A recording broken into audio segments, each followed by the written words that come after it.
So here it is, April 9th, and it's the opening of the bloom window for our tomatoes.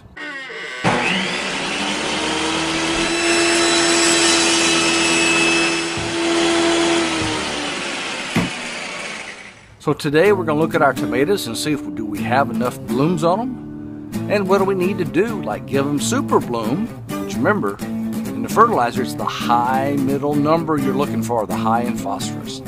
That way they'll continue to bloom over the next 38 days here for Dallas to make sure we have enough blooms on our tomatoes to be able to set fruit so we have a good productive crop this year.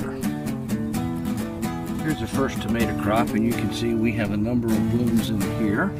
And look down here, we even have a tomato already. So we've got a couple other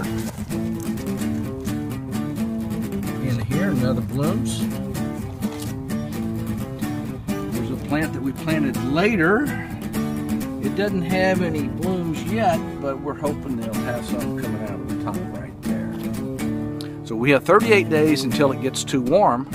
So let's show you what we have now. Other end of the garden, this is early girl. We've got a smaller cage because they don't get very tall, but look, we've already have a grouping of nice tomatoes already growing here. So we'll continue to watch those. We got a little frost nip on here, so it may take another weeks to get another bloom stalk going. Here's the next one over here. This is Sweet Million. You can see right there that we have number of tomatoes on this little bloom stalk, and we've got blooms here and there, so that one looks good. Let's review the actual calendar and see what the projected temperatures are over the next 10 days. You can see that we have a nice low temperature, high enough, that means 55, to where our tomatoes will set bloom. And only one day is above 80, so we know that tomatoes were in a prime time over the next 10 days to be setting blooms. We have to be sure that we fertilize them with super bloom or high middle number for phosphorus to make sure they'll bloom enough to where we have a good crop of tomatoes.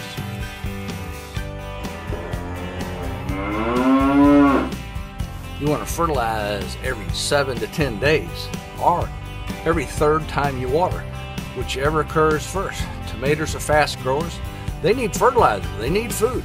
So feed them.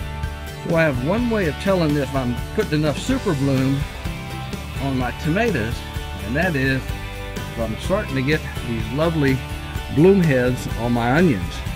Look down the row here, you can see a number of them are just busting out with bloom heads, flower heads that'll produce seeds for onions. So if you recall in our prior video with Oyas, these are real small plants, so you can see they've already gone up 2 rungs on our tomato cage. And by the time we show you in another month, they should be up to the 3rd ring on the tomato cage. Like our tips on opening the bloom window for tomatoes, be sure and subscribe down below and come back and see us real soon.